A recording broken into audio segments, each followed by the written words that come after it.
Hello, everybody. Welcome to the Rundown Special Report. This special report is on the United States Conference of Catholic Bishops, including their document on Eucharistic coherence, expected to be voted upon in November. So, first off, let's talk about what has already been done. The USCCB had their conference over this past week or so, and they voted on Friday to draft a document on the Eucharist. And that passed 168 yeses to 55 noes with 6 abstentions, a much greater majority than what was expected. We thought that it was going to pass, but only with 50 to 60% of the bishops. Instead, were over 75% of the bishops voting in favor of the document. The document has not been made yet. Again, they voted to draft it. So it's going to be drafted over the next several months into November, and then it will be presented to the bishops in November. Over the course of that time, the path for this document is going to go to regional conferences. So, for example, all of the dioceses of Ohio and all of the dioceses of Michigan are in one region, and they will have a regional conference, I believe, in September or October. And so it'll go to them in each of the other regions throughout the United States. I believe all of Oklahoma and all of Arkansas is also its own region. So it's going to go to each of those regions, and the regions will give their feedback on bits and pieces of the document, and then it'll come back to a full document in November for the bishops to vote on. Even to draft this document, to vote to draft it, not the content of it, just to vote yes or no, are we doing it? It took nearly 3 hours of debate across all of the bishops. Later into last weekend, on Saturday, 60 Catholic House Democrats signed a letter basically saying what the church says doesn't affect how we make laws, which, that's okay. But then they went on to say the weaponization of the Eucharist, Democratic lawmakers for their support of a woman's safe and legal access to abortion is contradictory. Now, that statement is contradictory because it goes against what the church has said. You can't support abortion publicly as a politician, especially, and then go to receive communion. You can't do that. But they made a good point in their letter. They continued on and talked about other issues such as the death penalty that people are staunch supporters for. However, the church has not barred them from communion either. And I think this document will talk about both sides of that issue when it is drafted. But again, this point in particular is just flat out wrong and incorrect. You can't be a Catholic at all, regardless of your party, and support abortion. Those two things are contradictory. That's what's contradictory, not the weaponization of the Eucharist. Regardless of the fact, the Eucharist is not being used as a weapon. Even if the USCCB were to deny people communion, that wouldn't be using it as a weapon. It's to have people recognize what the Eucharist is better. Now, that's not going to happen because the USCCB cannot bar people from receiving the Eucharist. That's one of the things that the USCCB cannot do. And the USCCB really doesn't have much authority to do anything.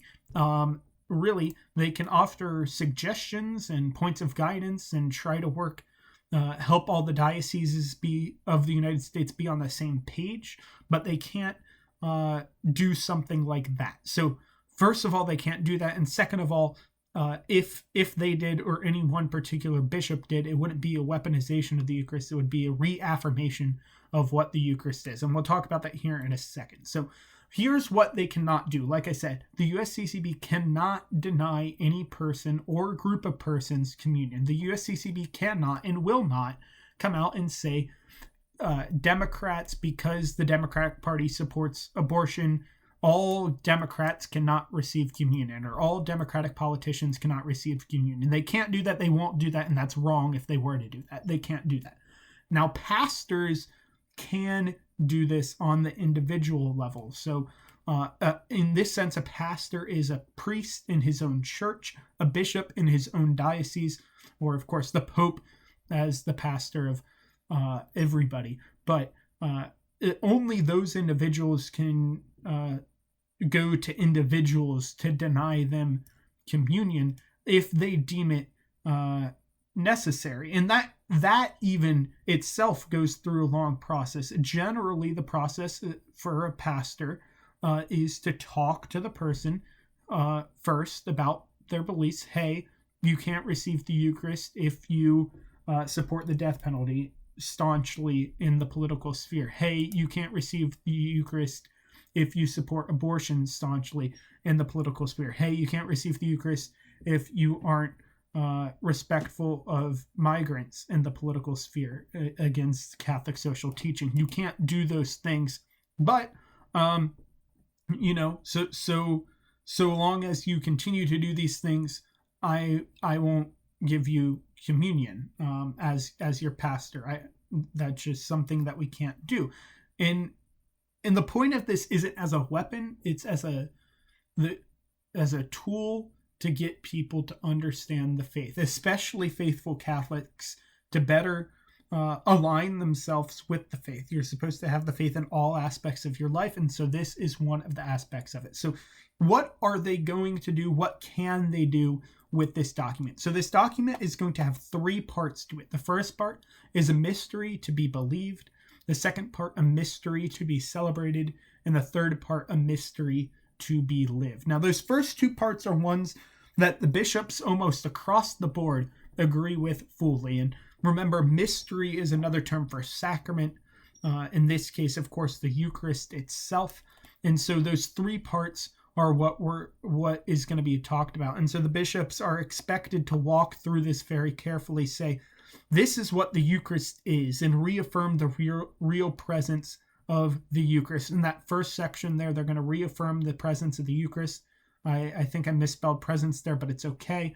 And they're going to reestablish that, because currently in the United States, it's a minority position for Catholics to believe that the Eucharist is the real presence of Jesus Christ, even though that's what the church teaches. So that's why that's the number one thing they're going to talk about. The second part, they're going to talk about a mystery to be celebrated, how to celebrate the Eucharist well, and what the faith requires of us in that Eucharist. And remember, Eucharist communion, community, unity with all of the faithful. And so, of course, having a shared faith is a major part of the Catholic faith. And so that section will likely reestablish, hey, this is our stance on abortion, the death penalty, migrants, all of those things.